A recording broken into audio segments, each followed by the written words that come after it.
20 ದಿನಕ್ಕೆ ಕದನ ವಿರಾಮದ ಕೇಲ್ ಖತಮ್ ಆಗಿದೆ.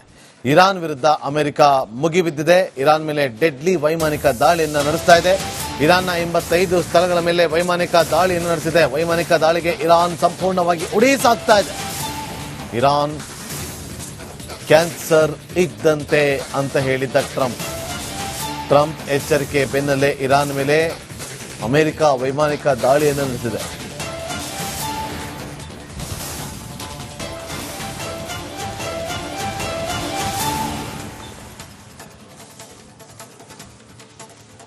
ಟ್ರಂಪ್ ಎಚ್ಚರಿಕೆಯನ್ನ ಕೊಟ್ಟಿದ್ರು, ಒಂದು ರೀತಿಯಲ್ಲಿ ಇರಾನ್ ಕ್ಯಾನ್ಸರ್ ಇದ್ದಂತೆ ಅಂತ.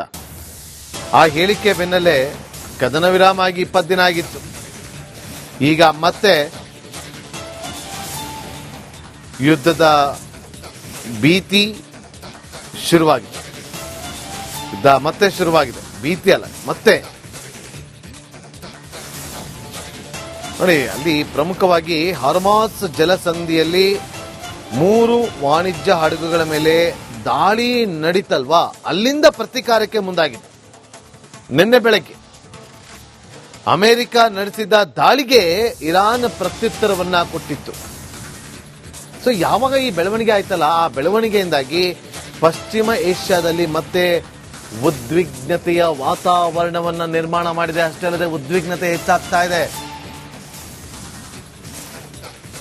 85 ಪ್ರಮುಖ ಸೇನಾ ನೆಲೆಗಳ ಮೇಲೆ ಕ್ಷಿಪಣಿ ಮತ್ತು ಡ್ರೋನ್ ದಾಳಿ ನಡೆಸಿರುವುದಾಗಿ Iran Islamic Revolutionary Guard Corps IRGC ಹೇಳಿಕೊಂಡಿದೆ.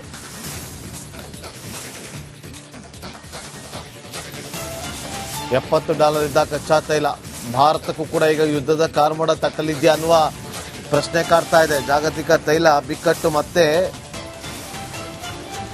ಮುನ್ನೆಲೆಗೆ ಬರುತ್ತೆ.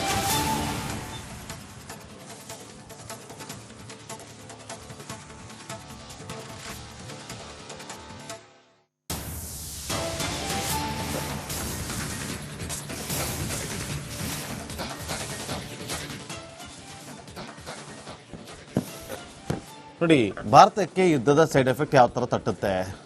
ಕಚ್ಚಾ ತೈಲ ಬೆಲೆ ಏರಿಕೆ ಆಗುತ್ತೆ. ಕಚ್ಚಾ ತೈಲ ಬೆಲೆ ಏರಿಕೆ ಆದರೆ ಆಟೋಮೆಟಿಕ್ ಆಗಿ ದಿನಬಳಕೆಯ ಸಾಮಗ್ರಿಗಳು ಎಲ್ಲವೂ ಕೂಡ ಜಾಸ್ತಿ ಆಗುತ್ತೆ. $70 ಇದ್ದ ಕಚ್ಚಾ ತೈಲ ಬೆಲೆ $78 ಏರಿಕೆ ಆಗುತ್ತೆ.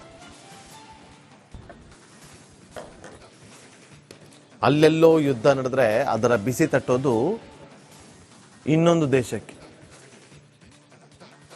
ಇಬ್ಬರ ಜಗಳದಲ್ಲಿ ಮೂರನೆಯವರಿಗೆ ಲಾಭ ಅಂತಾರಲ್ಲ, ಅದು ಉಲ್ಟಾ. ಇಬ್ಬರ ಜಗಳದಲ್ಲಿ ಇಲ್ಲಿ ಮೂರನೆಯವರಿಗೆ ನಷ್ಟ. ಆ ಥರ 3 ಹಡಗು ಹೋಗ್ತಾ ಇತ್ತು. ಈ ಹಾರ್ಮುಜ್ ಜಲಸಂಧಿ ವಿಚಾರವಾಗಿ ನಡೀತಾ ಇರೋದು ಈ ಹಗ್ಗ ಜಗ್ಗಾಟಗಳು. ಇಷ್ಟೆಲ್ಲ ಕಾರಣ ಆಗ್ತಾ ಇರೋದೆ ಆ ಹಾರ್ಮುಜ್ ಜಲಸಂಧಿಯಿಂದ. ನಾ ಕೊಡೆ ನೀ ಬಿಡೆ ಅನ್ನುವಂತಾಗಿದೆ. ನೋಡಿ, ಅಲ್ಲಿ ಒಂದು ಬಾಂಬನ್ನು ಹಾಕಿದ್ರೆ ಆಟೋಮೆಟಿಕ್ ಆಗಿ ನಮ್ಗೆ ಏನು ಬರಬೇಕು ಗೂಡ್ಸ್ ಹಡಗುಗಳು ಎಲ್ಲ ಕೂಡ ಸ್ಥಗಿತಗೊಳ್ಳುತ್ತೆ. ಸರಕು ಹೊತ್ತು ಸಾಗುವಂತ ಹಡಗುಗಳನ್ನ ಸ್ಥಗಿತಗೊಳಿಸಲಾಗುತ್ತೆ. ಆ ಹಾರ್ಮುಜ್ ಜಲಸಂಧಿ ಮಾರ್ಗವಾಗೇ ಬರಬೇಕು ಕಚ್ಚಾ ತೈಲ. ಬಹುತೇಕ ಕಚ್ಚಾ ತೈಲ ಬರೋದೇ ಅಲ್ಲಿಂದ. ಮ್ಯಾಕ್ಸಿಮಮ್ ನಮ್ಮ ಹತ್ರ ಒಂದು 25 ರಿಂದ 30 ದಿನಕ್ಕೆ ಆಗುವಷ್ಟು ಸ್ಟೋರೇಜ್ ಇದ್ದೇ ಇರುತ್ತೆ. ಆದ್ರೆ ಅದಾದ್ಮೇಲೆ ಮುಂದೆ ಏನು ಅನ್ನೋ ಪ್ರಶ್ನೆ ಉದ್ಭವ ಆಗುತ್ತೆ.